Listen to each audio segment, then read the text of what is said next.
Drivers are now on their exploration lap. This is the first time they're going to get an idea of these conditions and find, because with the wet, the racing lines differ significantly. So let's run you through the order for the first of our second finals of the day as we go into the business end of the weekend.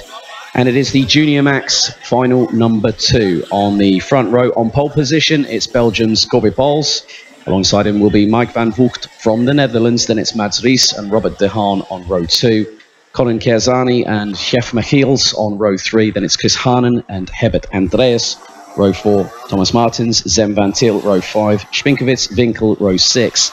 Castro, Van Dijk, row 7. Oberjanek and Pilka, row 8. Vin Gerzitz and Jeffrey Fix, row 9. Then it's James Wharton and Max Stemmerdink on row 10. Then it's Philip Yannick and Vincent France on row 11. Mark Skulch and Kai Rillerts on row 12. Linus Henson, row 13. Alongside him will be Portugal's Guilherme de Oliveira. St. Rodenberg, Georges Wayne, Adolfsson in the 340 alongside Ed Christ in row 15. And the last 2 rows are Maurice Schmeids, Bart de Wit, Christian Mansell and Roderick Picker, it looks like. And I'm wondering if Picker is a non-starter. Doesn't look to, oh, Picker's a little bit further up the order. So Pauls from Van Voogd is your front row.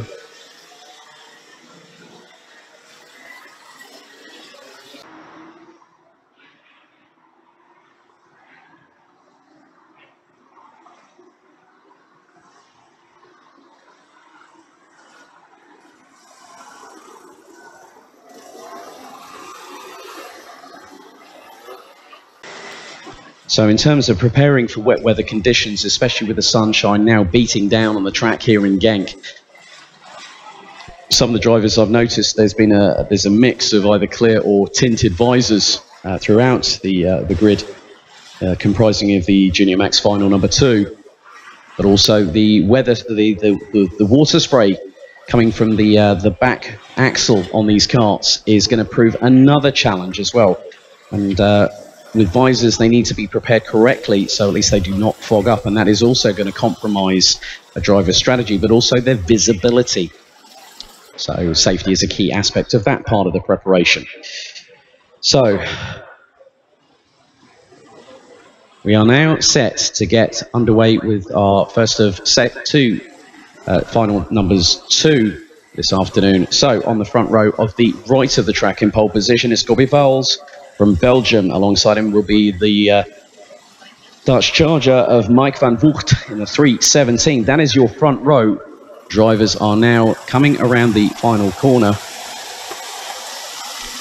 And a bit of bumping on Van Voogd from behind. And we go racing for the first time this afternoon. And into turn 1 they go. Van Voogd slots in nicely. And that's very, very wide from Pauls as well. So it looks like there's been quite a few changes up and down the order. These wet weather conditions are proving tricky.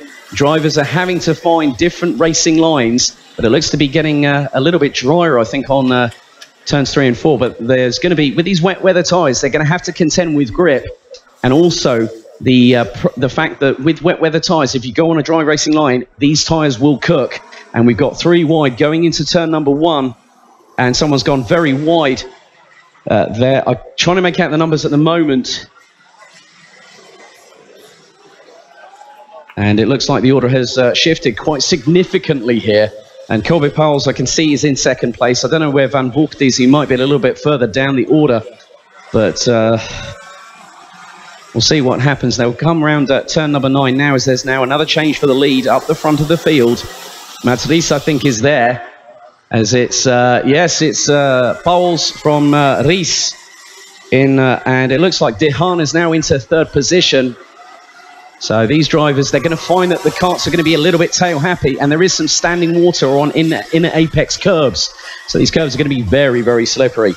So drivers coming across the start-finish line after completing lap number 1, 9 minutes and 40 seconds, plus an additional lap on the clock. It is Pauls from Belgium leading from Mads Ries. De Haan in 3rd. Michiels now up into 4th. Kerzani, Van Voogd all the way down in 6th position. Hanen now 7th. Van Dijk up into 8th ahead of Van Til. and Andreas rounding out the top 10. And some of the drivers must have been thinking, you know what, my prayers have been answered, and now I've got a chance to really go for it. But of course, they've got to be very, very careful. It's very treacherous out there. This is still very much an unknown in the early phase of this first second final, as it looks like Mads Friese has gone very wide coming out of turn number 7, but it's 3 abreast going through turn number 8. And we thought it was going to be exciting, and the wet weather has brought another dimension to the conclusion of round number 1, and Friese is pushing, is trying to find the breaking point, but with these wet weather conditions, and behind him is Michiels in the 357. Then you've also got Haanen is now up into 5th place, it looks like. So in the meantime, Corbett Pauwels is leading by 3.7 seconds. The man now in 2nd place is Colin Cherzani in the 347. Now has a deficit of 3.7 seconds. Robert De Haan now in the 321, now in third place. As the order is changing. So Zuin and Henson look to be right down the back of the order. And the times are actually in the 1:15s. Well, Pauwels has gone quickest with a 1:15. And it's side-by-sides between, looks like Friese and Haanen.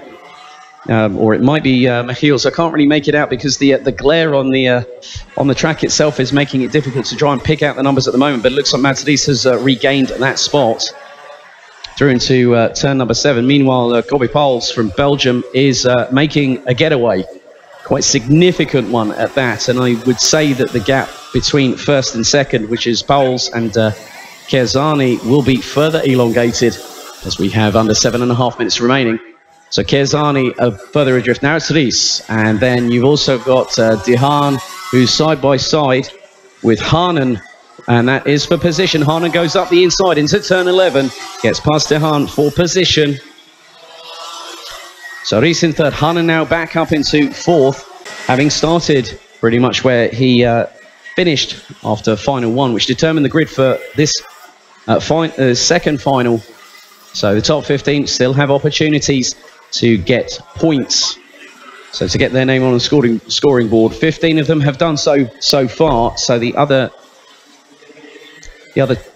19 still have a chance with these wet weather conditions, as there's been that's chopping and changing over the last few corners between 3rd and 4th, which is Friese and Haanen.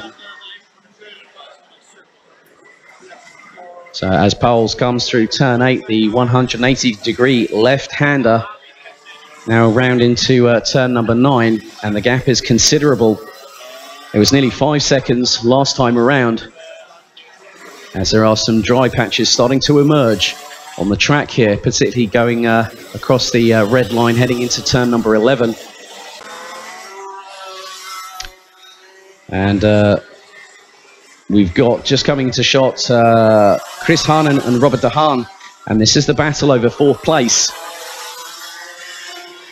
So it's Pauwels, who now leads by nearly 6.4 seconds, with Cherzani having 0.6 of a second taken away from him by Mads Friese. So the two are separated last time around by just under 0.9 of a second. Haanen is about 10 seconds off the leader, as it's trying to fight for the position, but also to get these Mojo W3 tyres kept at their optimum. So as the tyres will spread the water away, it's going to cause, I think, a bit of degradation problems later on. We still have 5 minutes to go, plus an additional lap in this race. We are running about 15 minutes behind schedule, as Pauwels is still calmly just driving conservatively, I think, but he is still posting the fastest lap of the race at 1 minute 14.244. As the Belgian crosses the start-finish line and goes sub 1:14. That's a 1 minute 13.891. So we're about 28, around about, probably by my count, maybe we were running in the 56s and 55s earlier on. 370, Pilker gets a 5-second penalty. Now that can be awarded for a multitude of reasons, as we have somebody off at turn 1. who now just regains. And the grass is also going to be very, very slippery. It might cool the tyres, but it won't do anything in terms of water dispersion. So the gap now from Pauls to Kerzani is to the tune of 7.7 seconds, 4 minutes plus an additional lap to go. The sun is now starting to shine back down on the circuit.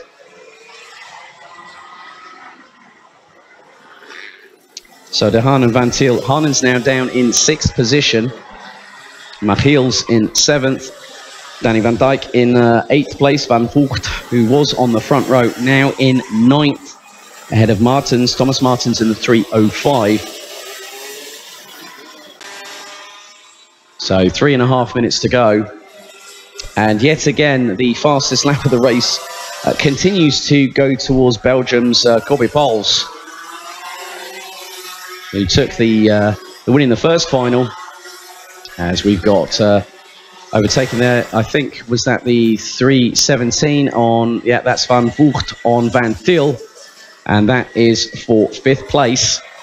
And behind them is Michiels, who's taken a very wider line coming out of turn number 2 into 3 and 4 to try and get some momentum and get some purchase with these wet tyres.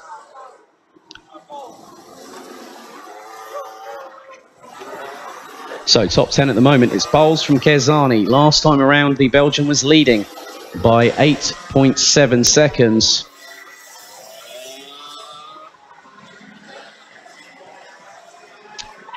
So just trying to keep an eye on things happening as they go along. So we still have 2.25 minutes remaining on the clock, plus an additional lap. Pauls crosses the line and goes 1 minute 11.554. Meanwhile, let's just concentrate on this battle here. It's 3:90 Van Til and Van Michiels. So that is for 6th position. Martens in the 3:05, now running in 8th place with Haanen and Stemmerdink. Stemmerdink has actually come through the field, making a gain of 10 positions throughout the duration of the race, as Mads Ries is going to have De Haan.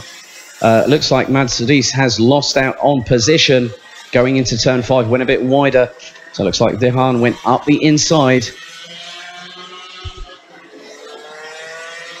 So it's Pauls from Kerzani.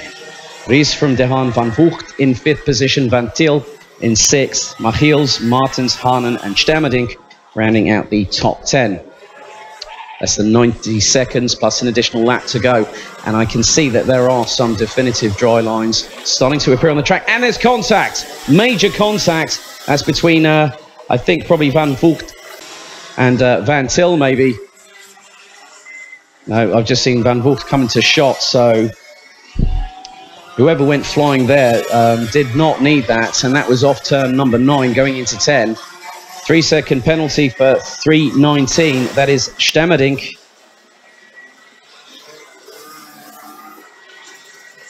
All penalties are issued by race control. So Ries has lost out and now is in 5th position. We have just over 30 seconds on the clock, and I tell you what, maybe getting that wetsuit off has now paid dividends for Belgium's Kobe Pauls, who still continues to lead. He now heads down the straight into turn 9, as we've got a really great battle here between 3 particular drivers who are now coming through at turn number 8. So down the straight they come, down into turn number 9. And they are taking a slightly wider line to carry the momentum through. And that is being led by the 3:90 of Van Til. So final lap board has now been shown. So Pauls leads by 7.24 seconds, and Van Vogt has gone quite literally flying in the last few moments of this race. Does a 1 minute 6.574. So the track is showing signs of drying now. The sun is hitting it, and also with the W3 Mojo tyres doing the job of dispersing the water. So Pauls still lead. Kezani in second position. Van Vught did have to try and fight his way back. As I now see that Kobe Pauls has made his way through into turn number 9 for the final time this afternoon for the Junior Max division. And the Belgian coolly just makes his way round turn number 11. And then it is the short blast out. There we go. There's the one finger salute. And there we go. Punches the air. And it's a double. It's a clean sweep of the finals for Belgium's Kobe Pauls, who makes a maximum score of 50 points. Van Vught, fantastic effort by the Dutchman. That's the second place. I'll tell you what, that's a good consolidation of points. Kezani rounds out the top 3. Van Til in 4th, Machiels in 5th, Martens in 6th, Dehaan in 7th. Fixer, who was a bit further down the order, started in 18th position, finished 8th. Hanen as well had a bit of a struggle, started in 7th, finished 9th at the end of it all. Pilka, who received a penalty a bit earlier on, started a little bit further down the order, started 16th, rounds out the top 10. Stamerdink was 20th, would finish 11th at the end, with Gjazic rounding out the top 12. And the final point scorers will be Spinkovic, Obajanik and Skulj. So it's 2 for 2 on home soil for Belgium's Kobe Pauls, who takes the lead in the standings of the 2018 Rotax Max Euro Trophy Junior Max Division, as we will see them back again with us in Sweden.